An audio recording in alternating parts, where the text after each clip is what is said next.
everyone. Welcome. This is episode number 7, as you may have noticed, in our series about midlife metabolism and weight loss. Today, we're going to dive into something rarely discussed. It might even be a little taboo. Ooh, ooh. I'm Charlene Stiles, holistic nutritionist, life coach, and metabolism mechanic. And I am Cheryl Gordon. I help midlife women sleep better, lose weight, and feel stronger with the tools of yoga and mindfulness. And Charlene, I am so committed to having this conversation. So, spoiler alert, we're going to talk about SEX as well as some other key aspects of community and connection. This is so important, and your mother would be shocked that we're talking I about know. this. Also, but Um, it is super important, not only for weight loss, but for overall vitality. and can I just speak from the heart here? Of It course. can be lonely as an older woman. I mean, my kids are busy. All the feelings of camaraderie I had when I was working at an office are behind me. And I love my honey, but I just don't have the hormones that drive me to seek the humpa wumpa all the time. And I don't know about our listeners, but my honey's rather old school. If I tell him I want a hug or I cuddle, you kind of have to be ready to sign up for the full Monty. You know what I mean? I forget those days. And what about like if you don't have a partner at this stage of life, like me? I'm single, so connection and intimacy are not built in innately for me either. Yeah. And quite frankly, not only did desire cool quite a bit after menopause, but sex got painful. So I'd just like to shout out to all my sisters in this and encourage them to go do their research on the North American Menopause Society website. This is a professional certification body made up of gynecologists and other professionals who've done additional study in women's mature health. And they have published several easy to understand policy papers that really help me clarify what my medical options were. And this kind of advice is outside of my scope of practice, but I really just wanted to say that even though I'm a yoga therapist and I committed to being holistic in all of my health, sometimes a little help from pharmaceuticals goes a long way. It's not giving up. I agree, Cheryl, and good for you. It's so important that women get the information and keep searching until they find the solutions that are right for them, because that is really unique to each one of us. So let's not let the embarrassment hold us back. And you, my friend, we want you to know you're not alone. Thank you. And Charlene, how does a healthy sex life, intimacy, and connection affect our weight gain? Oh, that's such a great question. So, yeah, let's talk about it. Intimacy and connection and a healthy sex life are important because it's not just about pleasure alone. It's really about our power. This is where our life force is generated from, right? If we think about where babies come from, where life comes from, this is the central root. So when we feel like we are deeply connected emotionally, physically, spiritually, our bodies begin to shift. The stress melts, our cortisol levels drop, we stop living in the survival mode and we come back to our bodies to trust in its own vitality. And the love hormone, oxytocin, it floods our system. That helps calm the cravings, boosts our metabolisms, help us sleep better. And even more than that, we awaken, we become to feel alive. And when a woman is lit up from the inside, from within, her body finds balance naturally. So, yes, pleasure, intimacy, and connection are all fuel for metabolism, and they are really medicine for our overall health. And such a big topic. And I just like to bring in, wait for it. Here I go again, the nervous system. Remember, we talked about the connection between stress and weight gain. I think it was episode 4. Humans are wired to be part of a tribe. To be ostracized for most of human history meant certain death. So that wiring is still very present and active in our modern brain. It is physically painful to feel left out or to be ignored or gossiped about. And loneliness is real. I agree. And I'm so glad that we're talking about this because this right here is what so many women just don't realize. Our nervous system is not overreacting, it's actually just doing its job. Feeling left out, judged, or excluded isn't just emotionally tough, it's also physically painful because our body reads it as danger. And in midlife, it can feel especially lonely, as you've already mentioned, Cheryl. Like things shift, our careers change, friendships fade, the kids grow up, they move away. And then suddenly, it's not like you're being seen anymore at this stage of life. Like you've become invisible in a world that worships youth and surface beauty. So here's the real truth that we're still here. And the deepest part of you, of us, is that wise, the fiery, radiant part of us is all still very much alive. So we don't have to wait to be chosen, to be rescued. We can consciously create our own connection and on purpose. And when we do this, it's not just good for the soul, it's literal medicine for our metabolism.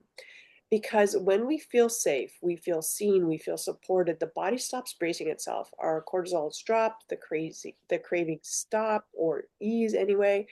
Our sleep can deepen, the weight shifts because the body is no longer stuck in this survival mode that we keep talking about, or you do with your nervous system, and this is such a big part of it. And that is really the power of belonging. So I guess the question might become like, how do we actually do this? And I would say perhaps to start small. I have found for me that it works to take the first step, to reach out to someone who lights me up, invite them or her for a visit or for a walk or for a game or something to do that we have in common, or discuss something that we have in common. So making connection an actual ritual, a habit, intentional. So my best friend lives out in BC, which is really challenging because of the time difference and also the location. But, voice notes, we leave each other voice notes because talking all the time doesn't work. So walks and talks with friends, or cozy time with, tea and truth telling sessions with some friends, or having tea dates. We can even pull some women together, or a circle, starting our own circle, whether that's male or female or both. We don't need permission to build our own village. We just need to take the first step to do that. So I think if we're craving depth, we have to say yes to the invitations, to calling the things that have been nudging us and tugging us. Say yes to that woman's retreat, or the things that have been really pulling at our heartstrings. So this isn't just about friendship, it's about really coming home to ourselves. And that kind of safety really recalibrates our entire system. Hormones, metabolism, mood, they all shift when our nervous system finally hears you belong, you matter, you're safe, you're home. And we're not meant to lone wolf this. Like, as you said, we're meant to be part of a tribe, and particularly through midlife.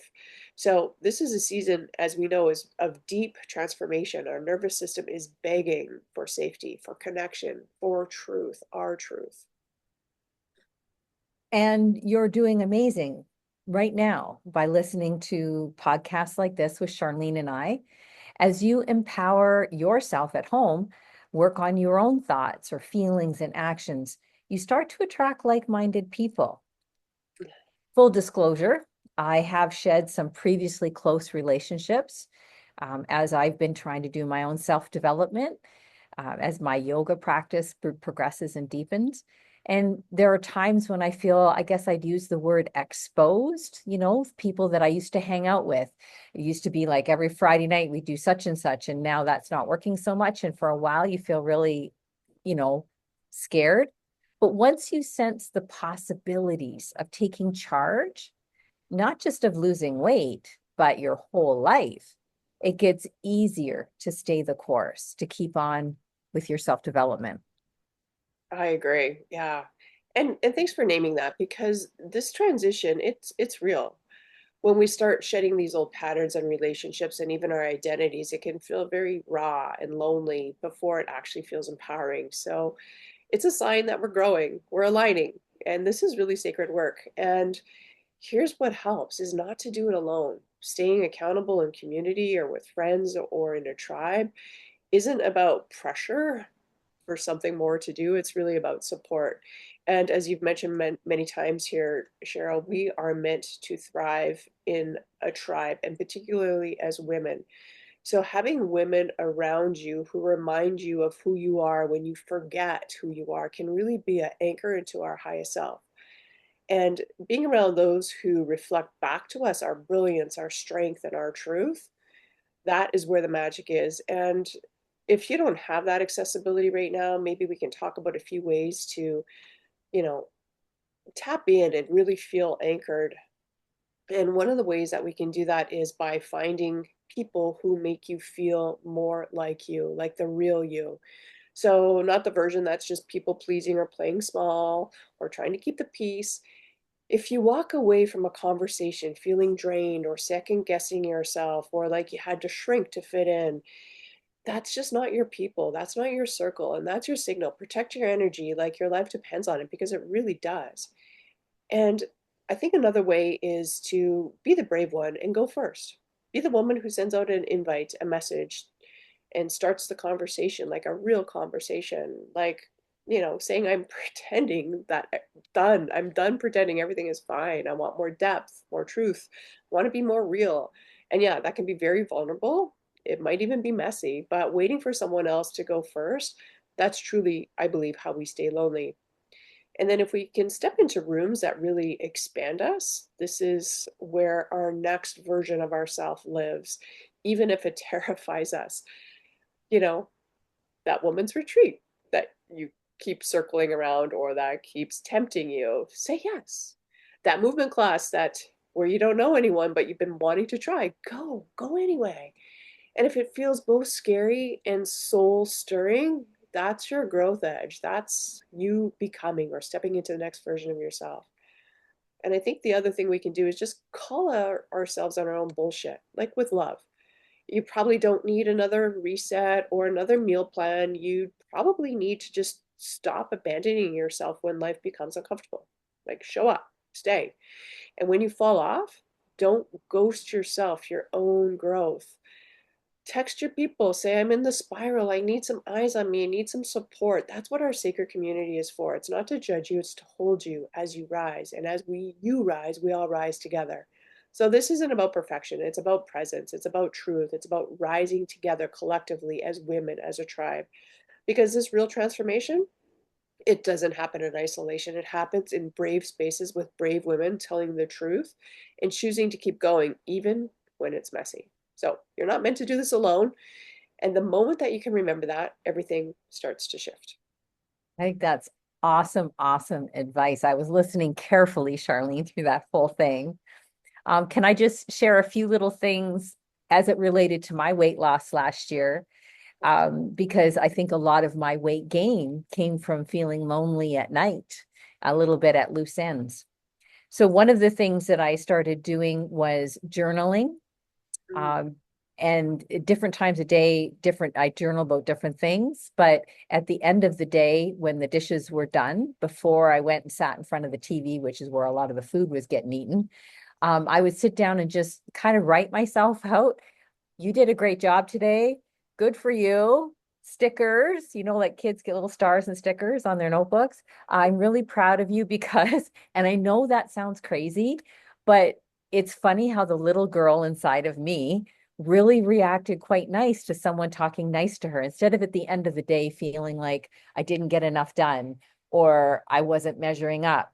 I kind of felt like, oh, look, yeah, I guess I did get that pretty good. I did kind of hit that out of the ballpark. So being my own best friend was really helpful. And then the other thing was in relation to what you were saying about be the one that reaches out. It was a really hard conversation. Remember, I mentioned my old school honey?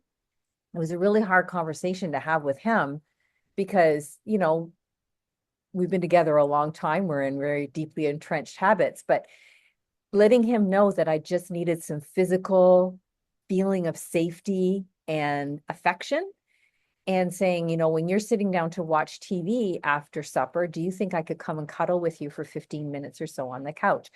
Just, just so I get your body to body solidity. And that could also happen if you have a pet or if you have another person in your life, like a best friend, that you can just say, I just need a hug. But just it's amazing how having during my vulnerable time of eating too much junk food, having that couple little things to help me feel more grounded, more connected, and get that oxytocin flowing, it really did make a huge difference. Well, one of the things I Charlene, jumped out of my comfort zone is I met you actually. We reconnected at a networking event last fall. I was really nervous to go to that. And I was kind of nervous to say to you, this is kind of a dream that I have to put these podcasts out. And you were great. Turns out you were up for creating deeper, more authentic connections too. And here we are planning really cool projects together. Yeah, and thank you, Cheryl, for being brave enough to take the first step. So I congratulate you. And I think this is such a big topic because I think so many women experience this, at least from my experience, working with my own clients and even myself, being single, working from home. Like, I think at some level, we all have this part of us that has a desire for more, to be seen, to be witnessed, to be connected to something. And this is, I don't know, I think it's a really big topic. Everything that we've been talking about is a really big topic. But I just want to add on the one thing that you're talking about, journaling. And I think this is such a beautiful part of when we can witness ourselves and to acknowledge those parts of ourselves that we may be desiring from someone else. You know, I started this process myself many years ago. I think it was probably during COVID. Are we still talking about that? Anyway, our brains are wired to look for the negative, what is wrong, right? That's what keeps us safe and um, protects us. So that's our natural default mode, is looking at the negative. But when we can journal exactly what you were talking about, I call it the brag session. Like, I get many of my clients to do this, is jot down like 3 brags that you have about yourself. And sometimes a brag is just like, not in a egotistical kind of way, but in an acknowledging kind of way, to, when we do something that's challenging that we've overcome, or proud of ourselves, because we can often go unnoticed because we're trying to, be better and self-improve and looking for all the things that are wrong and the ways that we can, you know, make things better. But a brag can simply sometimes be that, depending on where you are, and I've been here myself, like I took a shower today, washed my hair, I put on like nice clothes. Like sometimes that's enough of a win. And I think, we're looking for oftentimes these big, miraculous, huge steps. And sometimes depending on what's going on in our life, the littlest things can be the most impactful, and smallest things that we need to and can definitely acknowledge in ourselves. So anyhow, I think this is a huge conversation, and maybe this is something to expand on in the future. I don't know. We have one more session in this series, and next time we're going to get really specific about what to eat. And isn't it cool that we did these last 7 sessions about weight loss, and we did not say the DIET word once. So it's way more than calories in and calories out, right, Charlene? Absolutely. And when we conclude this series, we'll be releasing a few deeper dive video courses. So please stay connected. Sign up for our newsletters or visit our websites and be the first to hear. There will be courses on hormones, metabolism, stress, sleep, and maybe even more, that we're uncovering all of these beautiful topics.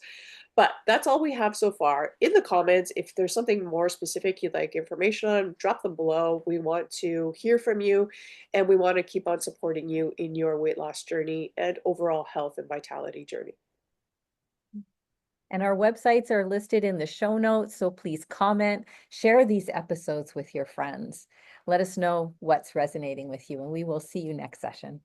Bye for now.